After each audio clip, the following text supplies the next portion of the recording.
Hey, what's up, good people? It's Jay Ray, the co host of Q Points, and I wanted to come to you because there are two really important ways that you can support our show. One is by subscribing to it wherever you listen to or watch your podcasts. Q Points is pretty much everywhere. The other thing that you can do is you can visit us on Apple Podcasts, on Spotify, and on Podchaser, and you can leave us a star rating. Please rate us 5 stars because you know you love Q Points. And on Apple Podcasts and on Podchaser, you can actually leave us a written review.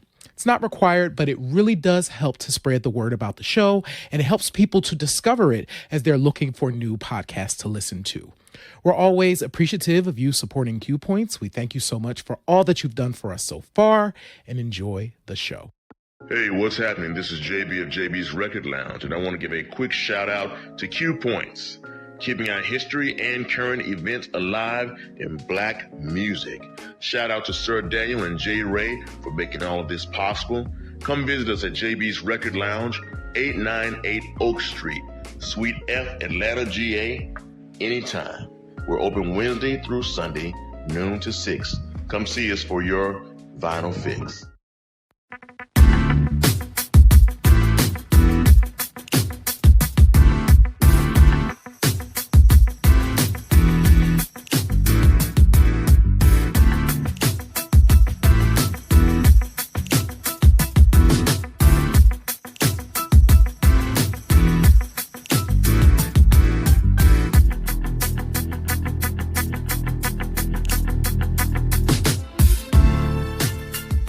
Good evening and welcome back, folks. I am DJ Sir Daniel.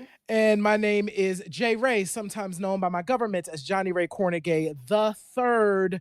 We are back. You are back and you are tuned into Q Points, your favorite show, your favorite podcast.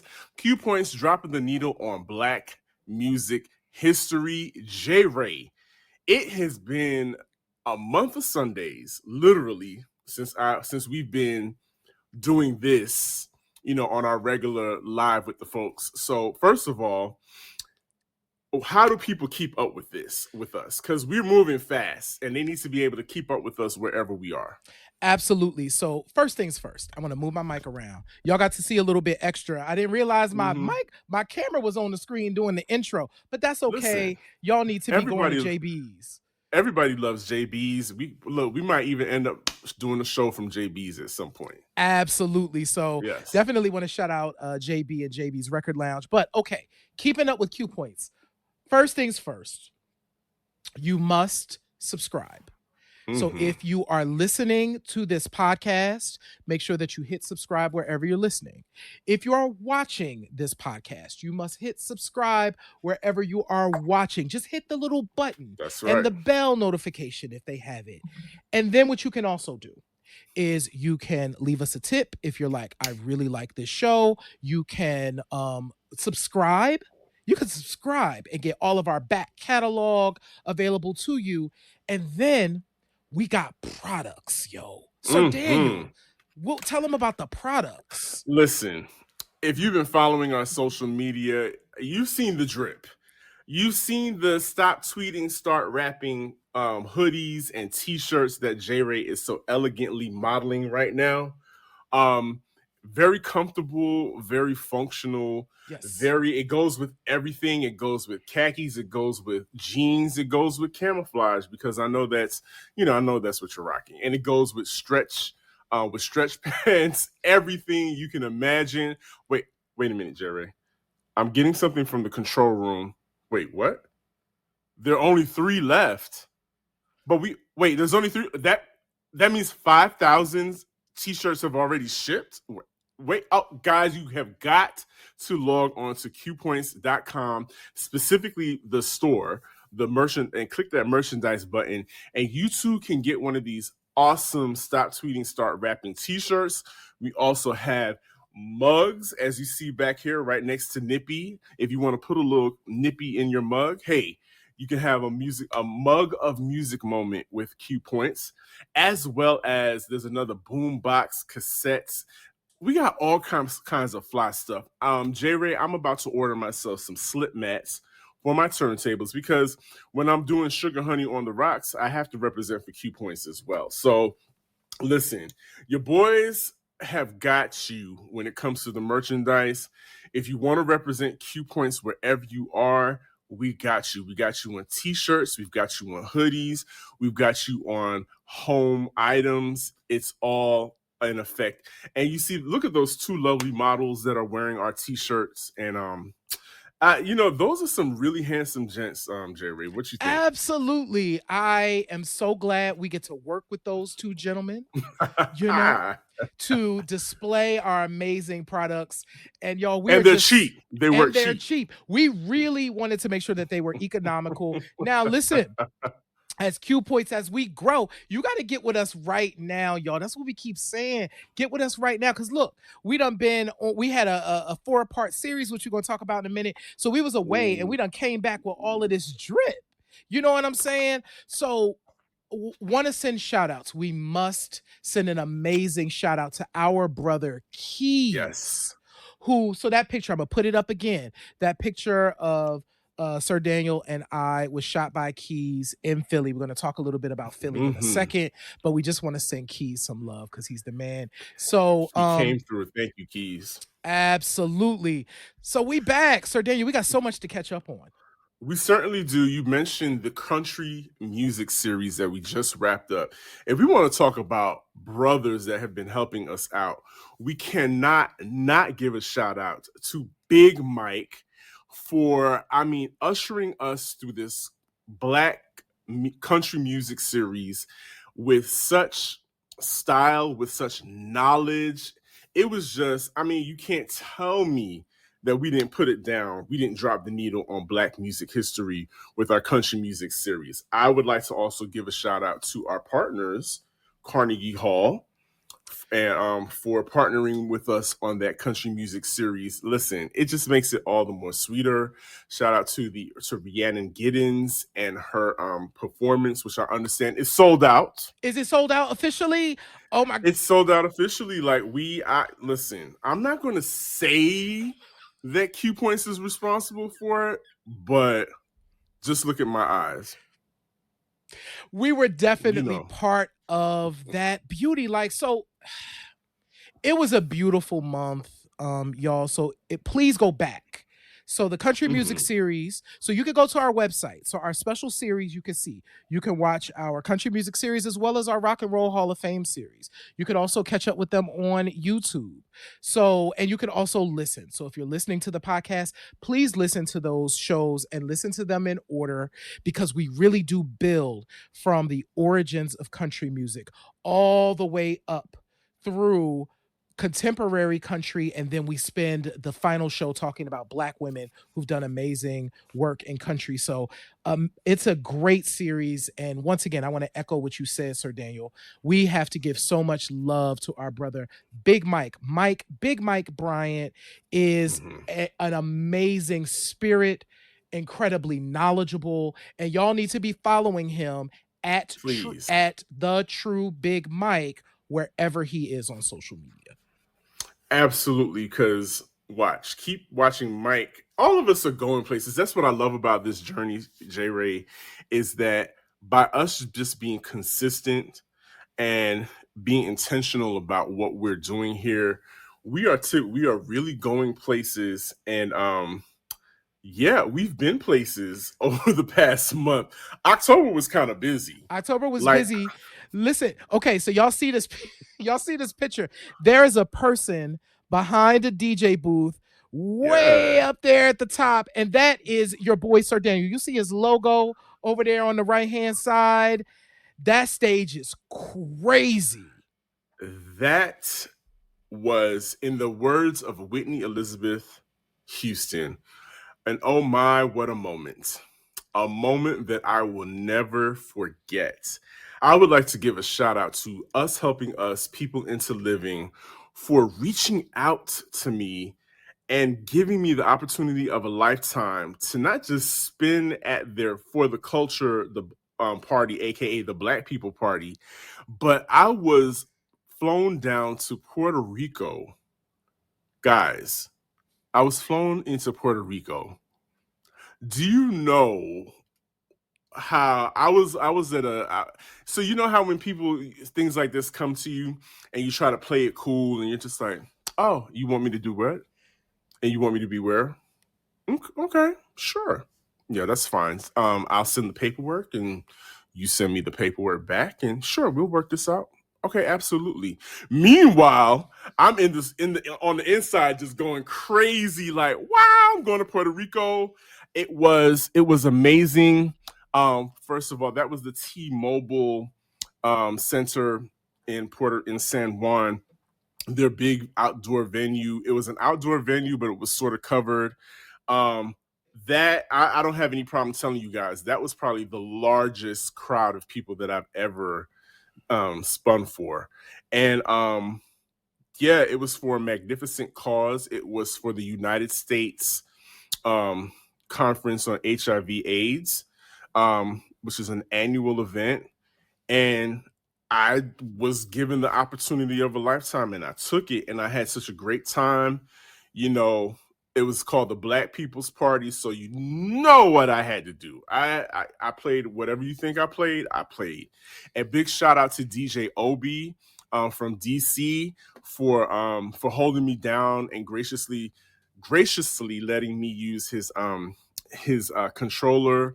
You know, we DJs got to look out for each other. So he definitely looked out for me in that respect. So I'm just completely happy about that experience, J. Ray. And then on top of that, the piece de resistance is I got to also go to the city of brotherly love.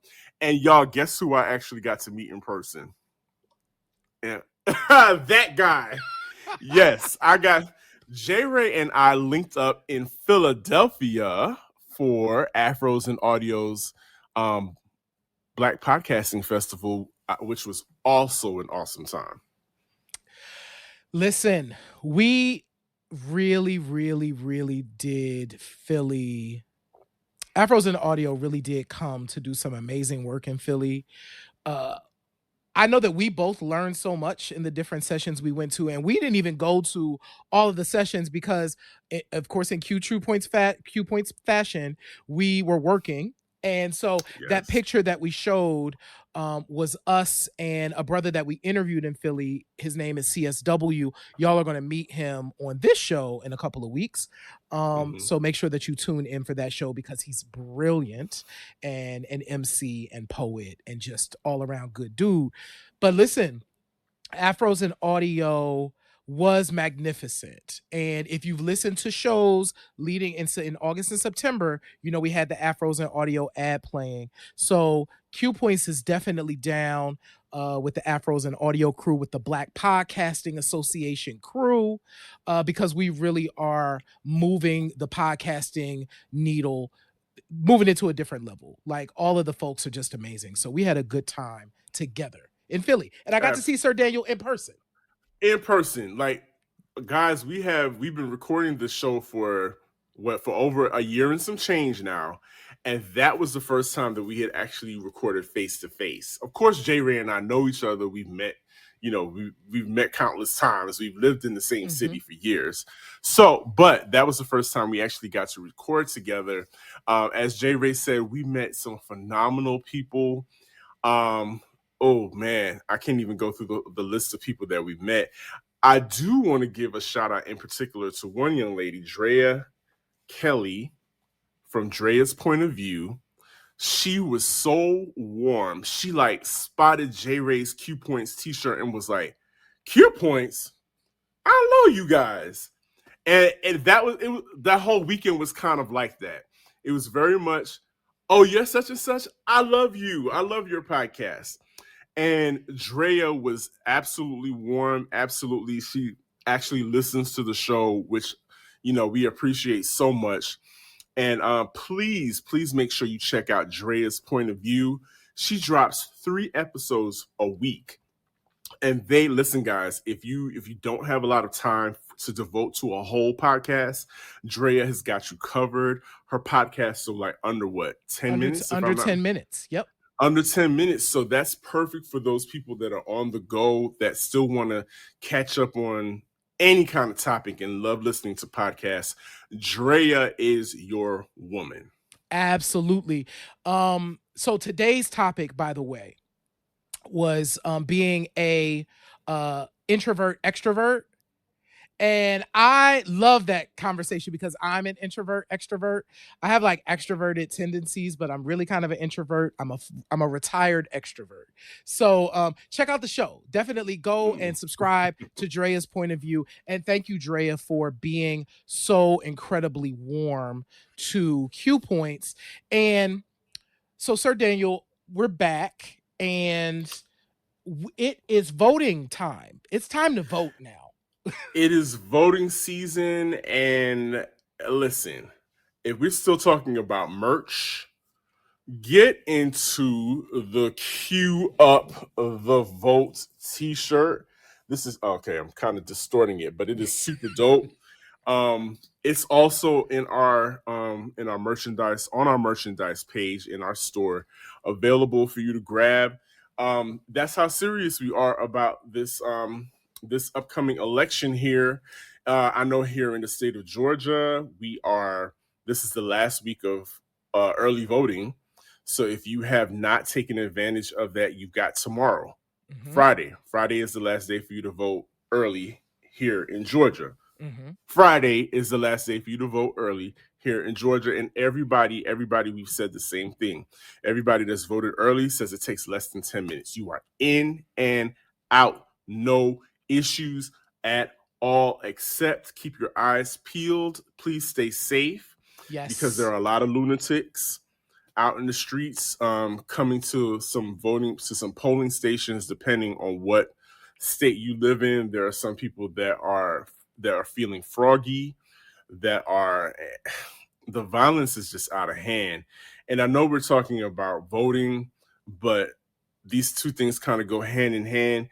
Of course, we cannot not mention the terrible, horrific news about Migos group member Takeoff being killed unexpectedly. Well, not unexpected. Well, yeah, unexpectedly being killed in a dice game.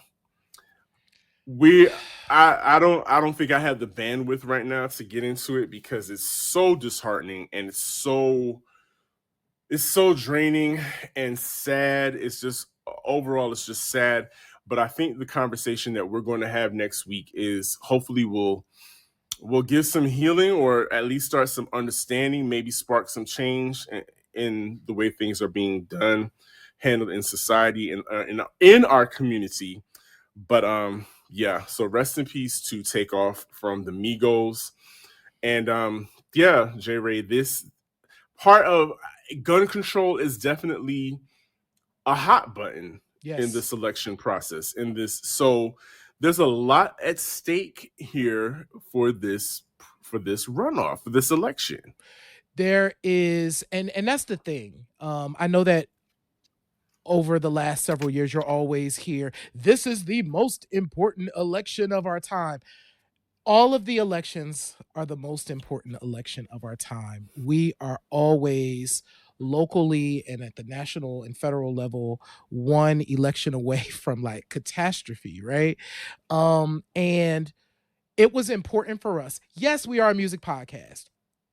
And what's interesting is, we ain't talked about a lot of music on this podcast today because we also recognize that we had other things that we needed to talk about, and voting is one of them. So I had the opportunity to interview Malika Redmond, who's the executive director of an organization in Atlanta called Women Engaged. And we talked a bit about her journey to political engagement, as well as why it's important for us to vote. And so we want to play that segment and then come back and talk to folks. But we definitely want y'all to take a look and take a listen to what Malika has to say about our current moment and why this is important for us. Hey there, what's up, everyone? As you know, it is so incredibly important that we get out to vote. Voting is this upcoming Tuesday. It's November 8th. And we need y'all out there at the polls. And one of the things that we wanted to do is we wanted to have a conversation with someone who has been doing work in this area for years in Georgia about the importance of voting. So I am about to welcome to the show Malika Redmond. Malika is the co-founder and CEO of Women Engaged, a near decades old initiative that develops the civic leadership of Black women, femmes, and girls year-round, nonpartisan voter engagement and reproductive justice advocacy. She has managed human rights, racial justice, and youth empowerment projects both nationally and internationally for over 20 years, including founding the International Black Youth Summit in 1994. Malika currently serves as the board chair for the ProGeorgia Civic Engagement Table, and she has been honored by Planned Parenthood Southeast, the Feminist Women's Health Center, and as a 2016 Distinguished Rockwood Fellow for Leaders in the Reproductive Health, Rights, and Justice field. Malika is a global travel enthusiast with a focus on Africa and the African diaspora, a proud alumna of Spelman College, and an adoring mom and auntie of amazing young people. Q Points, welcome Malika Redmond to the show. Hey. Yay! Thank you for having me. I'm excited to be here. Oh, we are so excited to have you because we have to have this conversation to make sure that we get folks out to vote. It is so important. And we felt like a good place to start is just kind of setting the groundwork. So, how did you become politically engaged? I love that question because it's I have to talk about my grandmothers, and because they are women who vote every year, and my mother's mother would also volunteer as a poll worker and go and work the polls on election day, and she would dress up and go to the polls and work. And, so it was something that I saw all the time. My parents voted, but, my grandmothers, there was a way in which, and I think it's their generation, that just really took their vote as something that they were really proud to go and do. Not a nuisance, not something like, oh, I forgot I got to go, kind of check this off the list or something, but something they were really, really proud to go do and felt it their duty. And, we would have conversations in the home about, issues and stuff like that. So it was something that, I couldn't wait to be able to participate in actually, because I saw them like this was important. And I would say that a little bit more of that is just really, seeing, the people in my life close to me, my mother, my grandparents, seeing my family fight for what they're part of this American experiment, and a lot of that entwined in that is, points of injustice as Black people. So being politically engaged was always a conversation in our household. Being civically engaged was always a conversation. And so it always became something that I, just was part of me. Yeah.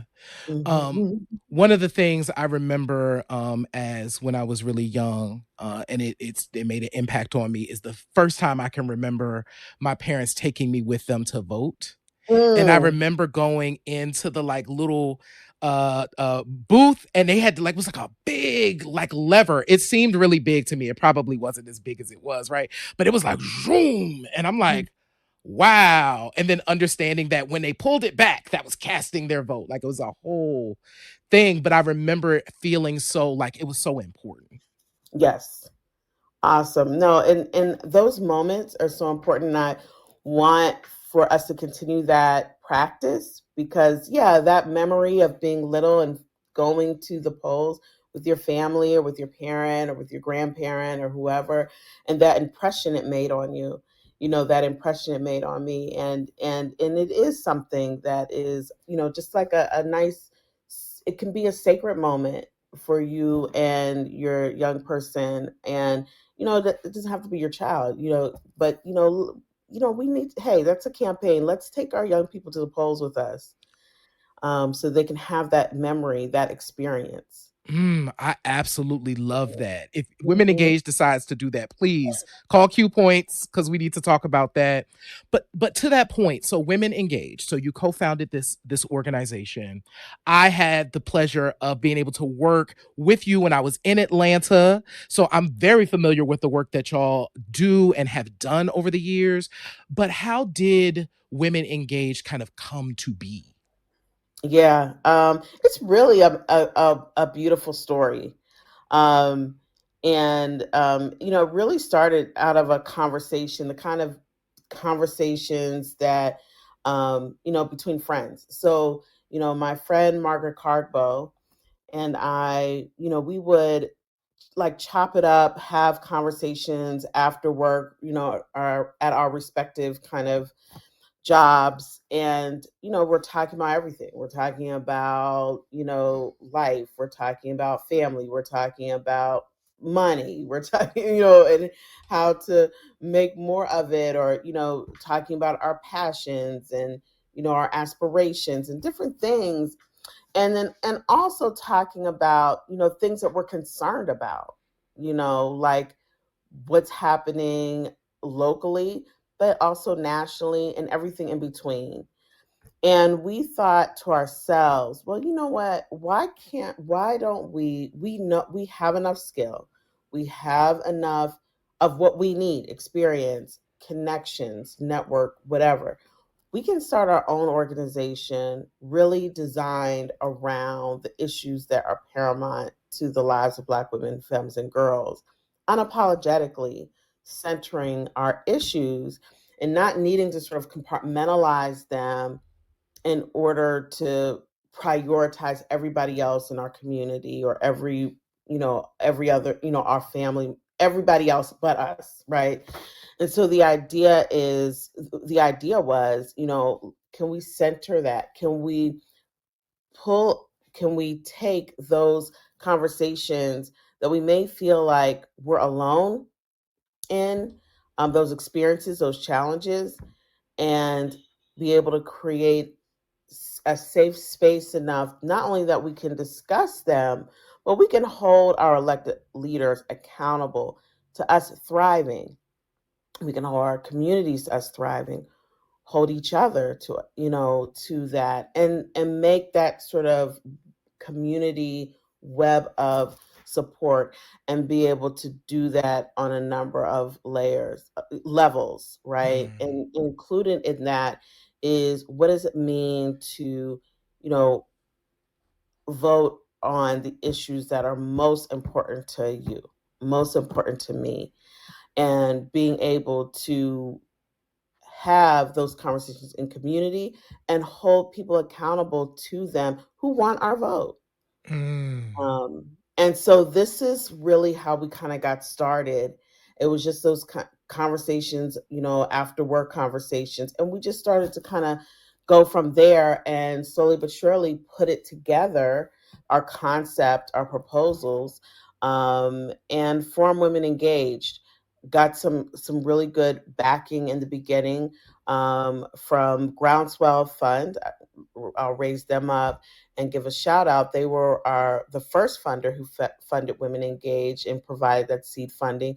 And Groundswell Fund, I think still is the largest grant funder of women of color organizations that work on reproductive justice issues. And so they supported us out the door, and that was really awesome. And it got us what we needed to start our signature program, which is our We Vote, We Rise integrated voter engagement program. Thank you so much for sharing that amazing history and lifting that organization up. We will make sure that we include their link too in the description so that folks can get more information. Um, okay. So Atlanta has been the center of hip hop culture for almost 2 decades at this point. With that has also emerged kind of the rising of political engagement. There's always been like the civic engagement aspect, I think, to hip hop, but we're definitely seeing more people on platforms, right? Mhm. And in some ways acting as kind of like political pundits, right? Showing up in the space. What are your thoughts on hip hop artists kind of moving into that space? And from your perspective, does that is that working for the folks, particularly when I think of like folks in Georgia? It's interesting. I appreciate the question, because I have to give this sort of caveat, just a little bit of context about me. I'm, born and raised in Pennsylvania, but I've lived here for long enough to see, I came here as a student at Spelman College, right as like Freaknik was kind of slowly ending, but still here enough to kind of see, what it all meant to have that huge festival here in the city.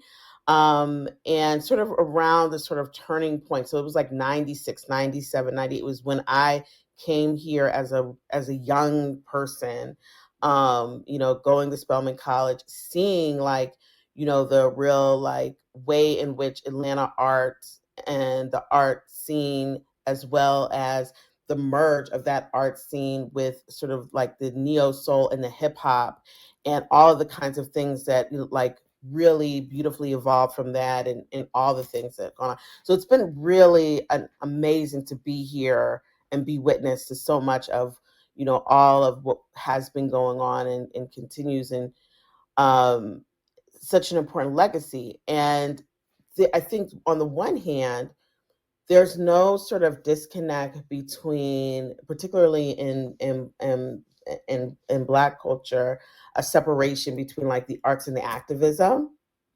and and Black artists participating in those kinds of ways. I think what we are, and what I hear you also speaking to, is what does this moment mean, as we're hearing some artists, using their platform to talk, especially, in moments like election cycles. Key election cycles is when, you know, in some instances, we're hearing the voices sort of elevate, and you know, you I think it is an absolute important question to ask, and for what purpose? Right. What That is is it gonna? right. Yeah, yeah, What's the yeah. purpose? Like, Yes. yeah, we sit with that all the time. Like, Yes. because it's so important, right? It's such an Yes. important time. And honestly, the reason why we're doing this show is because we know how important it is. And Yes. we need to be hearing from folks. But it's also like, I'm often, and I'm going to use an I statement, I'm often left asking the question of, but who's this for? Right. Who is this for? What is, and for what who is this for? What is the purpose? Um, you know, what have you read? Who are you reading? Is this thought your own, in the sense of, what about whatever it is that you're sharing, is coming from a place that is continuing a line of, you know, disinformation or misinformation, or, or there's some things that need to be unpacked. Can you, and I think there's something about, I think the other part for me, particularly as someone who runs an organization that listens more than the work at Women Engage, the key work at Women Engage, and how we get over 60+% of the people we talk to the polls on election day, higher, double than the national average every election cycle, because that's what it is, you know. Um, is that we do more listening than we do talking. So, we are listening to what are and asking, and we're asking questions that have us listen to what community members are saying are the things that are important to them. And so my question to artists with a platform, how much time are you taking listening prior to speaking? And what have you heard from others? What did you reflect on? So that, I think that so that's the other part that I would say. And it's so necessary to listen.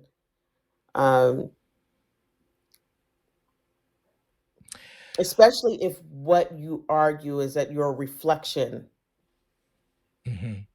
of, or of the people, or in some kind of way. So so what are you listening to? Who are you listening to? And how often are you listening? Wow. Okay. So that is a great lead in to my next question. One of the things that we take really seriously about Q Points, we put it in our philosophies. Like, we are pro-black, pro-women. Like, we center that on our show. Like, the Q Points is the place where folks can come in like, nah, we're going to celebrate you over here. We don't know what them other folks is doing. We don't do that over here. And I know we become accustomed to Black women having to save us. Like, it comes up all the time. Like, Black women came out and, hit the vote, it swayed everything and do. Despite the enormous weight that carries, the kind of image that portrays, right? Which I think is in a line of, white supremacist imagery of how Black women have been talked about for centuries, right? It's kind of continuing the same thing. So there's this growing narrative about like the chasm between like political ideologies between Black men and women. Sir Daniel and I, says my co-host, we just be like, listen, y'all, we need the folks with the best ideas, with the best possibilities of getting things done, to do the things, because it's tiring. And it's steeped in, like, often we hear the conversations that happen publicly. We feel like they're steeped in misogynoir and patriarchy. And so it gets tiring, right? So there's kind of this conversation around, Black men feeling left out or left behind, right? In this kind of current moment. Being spoken to, I read this article recently, being spoken to rather than being spoken about rather than spoken to. That's specifically what the article was talking about. From your perspective, because I have a thought on this. From your perspective, do you think the narrative is real? And how do we push past it, even if it is real? Like, how do we get the best possible outcome for our folks? Right. So thank you. And I know that, like, whatever you're doing is going to be centering us at our best, and also, like, all of the ways in which, hey, we need to make sure that we're lifting up Black women, but not in the same old way, but in a real way. So I appreciate you for that, because it's so important. And this thing, and you're right, because this idea of, Black women always sort of sacrificing the strong Black woman, all of the kinds of tropes that have for so long, quite frankly, been celebrated like it's okay. And, thank goodness there's been some real intervention around that as a conversation, and saying, hey, we have to prioritize our self-care. And I'm so happy that is being part of the conversation more and more for Black women and young Black women. And the thing I add to that is, self-care is also the way we get to self-care for Black women in mass is self-care is about community care. Our community has to care. and the community has to care in the way of wanting to see us take care of ourselves. Mm-hmm. Not after you're fine, but as a priority, you know? And so, self-care, yes, but self-care happens inside community. So self-care is about community care. Community care allows for self-care, and sometimes you have to make self-care happen. But wow, what does it look like when we have both happening? And so to your point, when we're looking at, and shout out to my Spelman sibling, Dr. Moya Bailey, for the term misogynoir, because it is so important. There is a particular experience of, the kinds of things that happen at the intersection of, sexism, Blackness, and, misogyny, women hating type behavior. And sometimes because it's so part of culture, it's not called out the ways that it needs to be called out.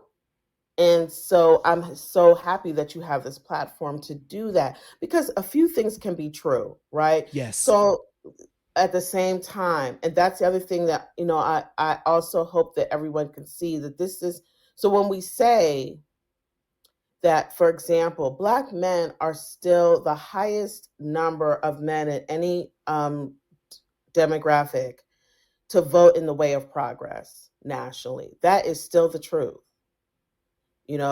and so that is the case. And what is also the case is that at the same time, when we see the backlash to particularly Black women competing for in public space for political power, when we see Black women vying for opportunities to, stand in their power and name injustice, speak to injustices that have happened to themselves or to others, that when we see the backlash to it, sometimes that rhetoric is on through social media and other spaces, that unfortunately there are too many instances where the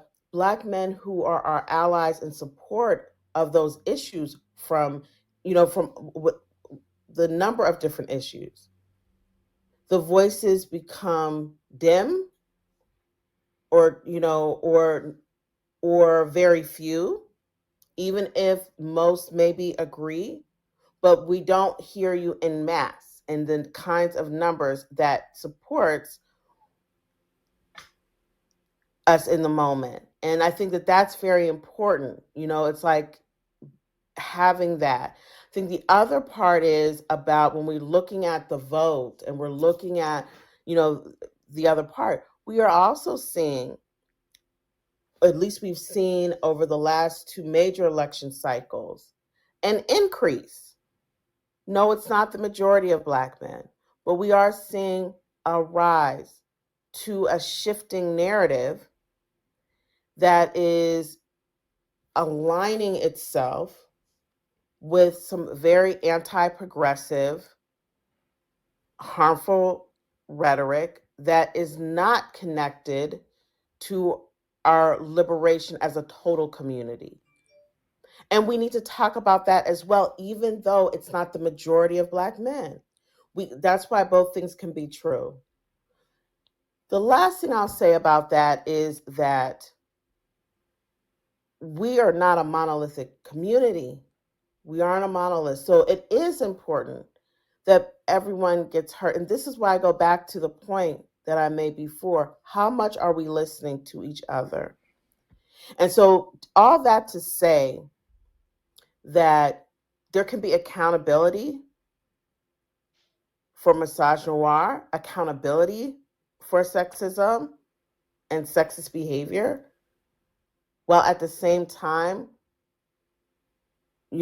looking at and saying, hey, we need for you to, or tell us and talk and be engaged in community about the things that, are important to you and to the future of our community, and so I think all those things can be true, and I think that is part of where we are right now. And yes, there are some opportunists, and those opportunists who are trying to assert themselves as somehow speaking for the whole. I think what I appreciate about Black folks is that, I don't see most Black people listening to that noise in such a way that is really swaying them, to some other kind of, I think, to some other kind of way. I think, and so I think that, and at the same time, I think it's good that you have this platform to have this dialogue, because we have to have it, because the misinformation out there is real. And let me just say this a little bit about, and like this disinformation, and let me just say real quickly that the other thing that we have to pay attention to is that those that are creating, like, these storylines of conspiracy, and pushing out these kind of leaders that look like us but absolutely do not have our best interests in mind, is that these are not just fly by night kind of, this is sophisticated kind of infiltration. This is about paying attention and profiling and using maybe some level of historical truth and traumas and current traumas, and twisting it so that it fits a narrative that supports white male supremacy. And it's and it is very sneaky, and sometimes it is really sophisticated. And and so people have to be vigilant about what they're reading online, wherever, who the so-and-so person that you're paying attention to, who has a platform on YouTube or wherever. What is it, again, what's your purpose? And get to some of the root of that, before just sort of, so anyway, it's important. And we can't, especially for those of us who do this work, like from, who do progressive work, who study this, we can't make it trivial, because we see through it. Thank you for all of that. Yes. And this is why I actually have been very excited about the opportunity that we have here in Pennsylvania. So one of the cool things, so over here, I got my mail-in ballot. Like, they just sent it to me. And what I love about that is I get to sit down with my ballot, look at the names of each and every person there, go on to the Google, research the person, understand more, watch interviews, see what they have to say, because it's like, it's not trivial, right? Like, being able to do that has really helped me, I feel like, to be a more informed voter. So it's just an opportunity. So one of the things that I'm going to plug here is for folks, wherever you are, you can print out your sample ballot. So before Tuesday, print out your sample ballot this weekend, Saturday, Sunday. Print out your sample ballot. Go through your sample ballot. See who the folks are. See what measures you're being asked to vote on, so that you can understand it. Sometimes that wording is really confusing. Ask your family questions. We have, I think, one of the things that COVID has provided us, I think, in this moment, is an opportunity to rethink how we engaged with our political process and the voting process. And I think it's just an opportunity for us to use it. No, I love that. And thanks for saying that, because we do want people to do that. We want them to look at this, do that bit of homework before going to the polls. We're in early voting. The last day to early vote here in Georgia is on Friday, November 4th. So that is the last day. So, go to the Georgia State website and Secretary of State's website, and you can see that sample ballot. Take a look at it, so that you can be prepared. Find your early vote location. Go and vote now. And you have until Friday to vote early and get it done. And so, and so you get a chance to do that. The last day to vote is election day, and that is the 8th. So you still have some time to get it done ahead of the 8th.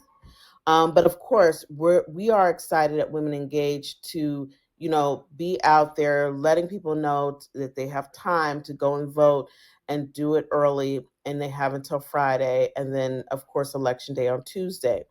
But if you do need some assistance, or putting together your voting plan here in Georgia to understand what ID you need to take to the polls with you, where's your poll location, making sure all of those things that you have what you need when you go to vote, what time the polls are open, when they close, all of that. Contact us at womenengage.org. So womenengage.org, and sign up and let us support you do that. You can also call us at 404-474-2900. So if you're in Georgia and you need support kind of walking through your voting plan, we can do that. Now, we're nonpartisan, so we're not going to tell you who to vote for, but we can make sure you know enough of what you need so that you can go to the polls and feel confident when you go into the voting booth. So we're excited. We've seen some really breakthrough numbers in terms of early voting here in Georgia, and we just want to keep that momentum going. Thank you so much for all of that information. Really quickly, why I feel like our entire conversation has been why this is important, but I want to give you an opportunity to tell the people why it is important that they vote no matter what. Get this thing done between now and Tuesday. Yeah, get this thing done, because I took some time this morning, just sort of thinking about 5 years from now.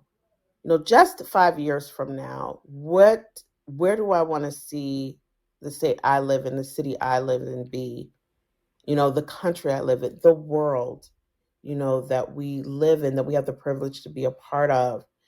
And it starts now, when I participate, and it seems like, just, this is such a small thing, but it's not a small thing.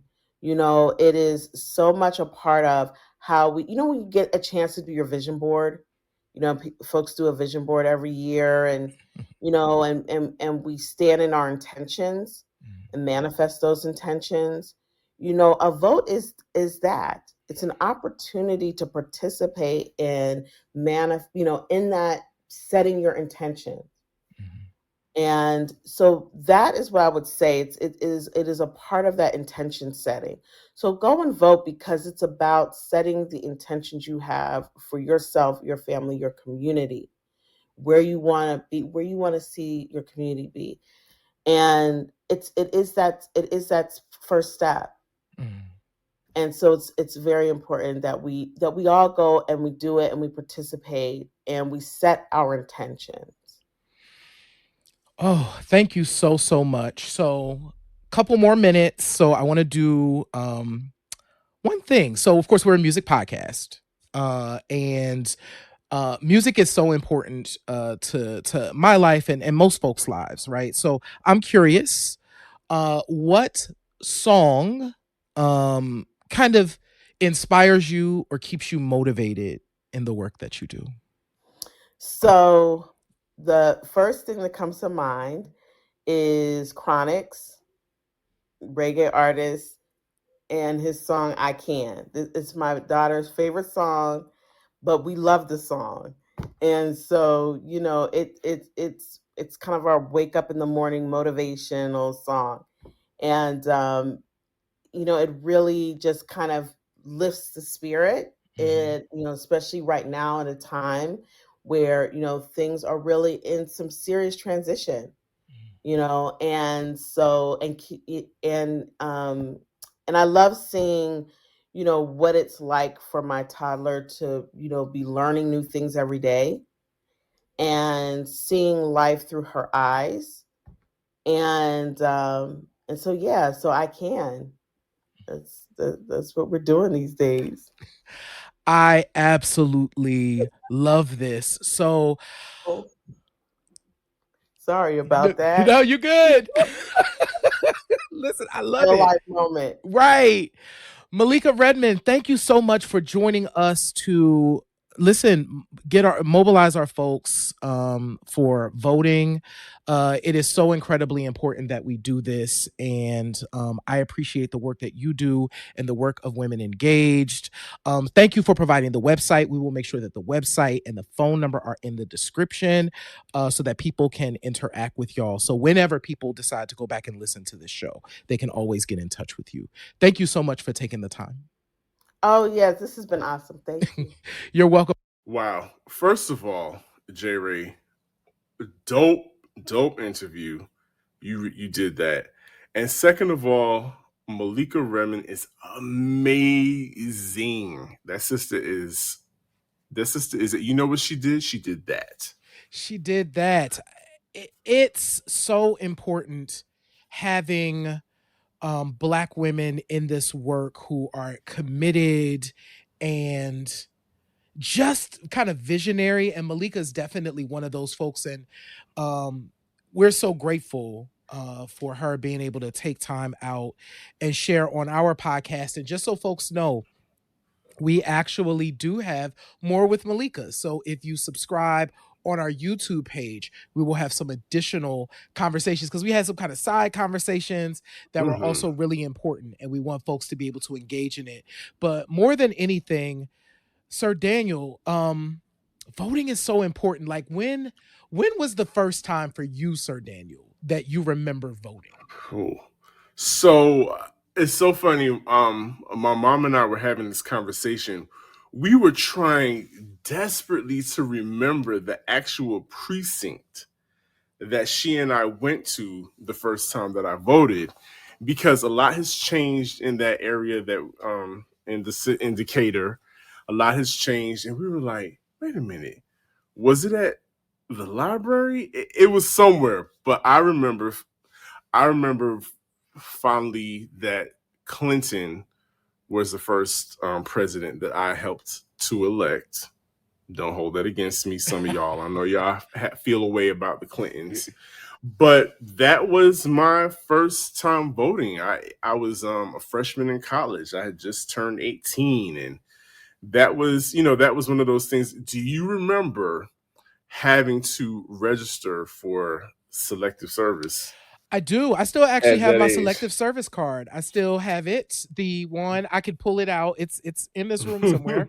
But so the 96 election was my first as well. So that was Clinton's second term. Second go round. Yep. And I remember voting. So I remember that moment of going in and doing that big zoom. I remember finally being able to do that myself. And it was so much, like, it felt powerful. Like, it felt like I really participated in the process. And one thing that Malika said that I truly want to be a movement, it is taking young people to vote with you. Imagine what it's those memories. Yes. Sir Daniel. That she dropped so many gems. That was definitely one of them. And I think that is something that that should be spearheaded, that should be normalized. But she also said something else that stuck out to me. I'm paraphrasing, but basically she said, normalize discussing civic duty with your friends. Like, just the whole, if we're going to have casual conversations about Twitter, our hair, your lashes, whatever it is. Oh, and by the way, when are you going to vote? Oh, and by the way, have you registered? Do you know who you're voting for? It's a nonpartisan thing. Just have those conversations about just making sure and checking up on each other that we are engaging in our civic duty, because if you don't, then you really don't have a dog in the fight. You really don't have a say. We get a lot of us get on these platforms and get charged up about what isn't working and what is working. Listen, like I said, I've been voting since I was 18. Matter of fact, I'm a MTV vote baby vote, rock the vote baby. I'm one of those kids. I grew up on that messaging and that encouragement. And listen, the kids today have somebody else. They have two icons. One is an icon and up and coming, and the other one is the baddest chick. None other than Santana and Trina are getting people out to vote. J. Ray, if you haven't seen it, let's let them get a little Come taste of on, it. here we go. Yeah. Trey Tracks, I think we got one. It's voting season, bruh. No voting, no loving. No voting, no touching. No voting, no nothing. No voting, no fucking. No voting, no fucking. No voting, no loving. No voting, no touching. No voting, no nothing. No voting, no fucking. No voting, no fucking. BLK app looking for some action. Swear the homie stop what's happening. Face is a 9, abs a 10, D is a to be determined. He got mad jokes, he don't seem broke. The only red flag, he said he don't vote. This midterms for all the single cuties. Wanna hit this booty, gotta do your civic duty. No voting, no loving. No voting, no touching. No voting, no nothing. No voting, no fucking. No voting, no fucking. No voting, no loving. No voting, no touching. No voting, no nothing. No voting, no fucking, no voting, no fucking. Yeah, don't stop now. Stuff my ballot box again. But my homegirl through. Put the buy in partisan. Politics be so nasty. Make me wanna flirt ya. Show you how to be a poll worker. Legs in the air, I don't care. Anyone could get it. Universal health care. If you wanna come before the deadline. Come in the jacuzzi, gerrymander this coochie. No voting, no love, no voting, no touch. No voting, no nothing. No nothing. Can't let me down, gotta stand up for something. No voting, no love, no voting, no touch. No voting, no nothing. No nothing. BLK, we gon' stand up for something. Yeah, that's right. No voting, no love. No voting. If the coochie is the goal, go hit the polls. Period.